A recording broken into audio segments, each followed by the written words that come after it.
राष्ट्रपति का अपमान नहीं सहेगा हिंदुस्तान।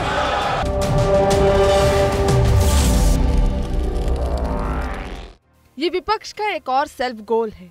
बात संसद की सुरक्षा पर सवाल से शुरू हुई और अब सभापति की मिमिक्री में जाकर उलझ गई। इस बीच में 140 से ज्यादा सांसदों को निलंबित कर दिया गया, लेकिन इसकी कहीं चर्चा तक नहीं हो रही। विपक्ष के लिए ये सरकार को घेरने का मौका हो सकता था, लेकिन टीएमसी सांसद के बचकाना व्यवहार के चलते यह मौका उसके हाथ से निकल गया। अब हालत यह है कि उल्टे सत्ता पक्ष ही विपक्ष पर हमलावर है और पूरे मामले को जाति का लबादा उड़ाकर 2024 की चुनावी रणनीति साधने में लगा है। 13 दिसंबर को संसद में 2 शख्स जिस तरह घुसे वह इसकी सुरक्षा पर बड़े सवाल खड़े करता है। उस दिन एमपी और छत्तीसगढ़ में बीजेपी की सरकारों का शपथ ग्रहण था।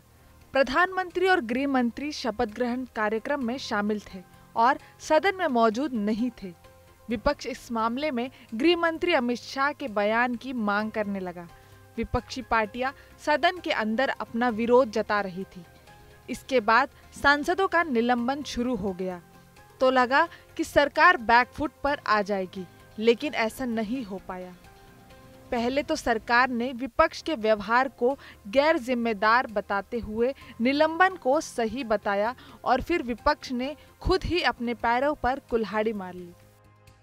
आखिर विपक्ष कितना गैर जिम्मेदार है। जनता ने इसलिए चुन के भेजा है कि वो मोफिसिल कोड के ज़माने से अंग्रेज़ों के बनाए हुए तीनों कानून से, भाई देश को आज़ादी 1947 में मिली, लेकिन देश के अंग्रेज़ों के कानूनों से तो आज आज़ादी 2023 में मिल रही है। इसके लिए धन्यवाद देंगे।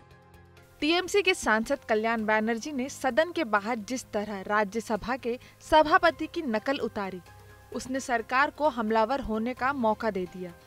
सभापति ने खुद इसे अपनी जाति से जोड़ दिया और सरकार की असली रणनीति सामने आने लगी।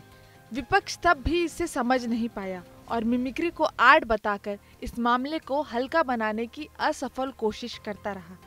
दूसरी ओर सत्ता पक्ष इसे विपक्ष की एक और गैर जिम्मेदाराना व्यवहार के रूप में प्रचारित करने में सफल रहे।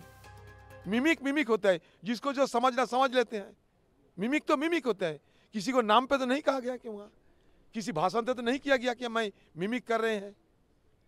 क्यों बात बनाना चाहते हैं ये लोग? आप संसद में नेताओं को भेजते हो कि वो वाद विवाद करें, लेकिन संसद में जिन लोगों को आपने भेजा है वो वाद विवाद के बदले जोकर का काम पकड़ लिया। उन्होंने जोकर वाला काम पकड़ लिया, नकल करने का काम पकड़ लिया और ये कांग्रेस का नेता राहुल गांधी उसकी वीडियो बना रहा है।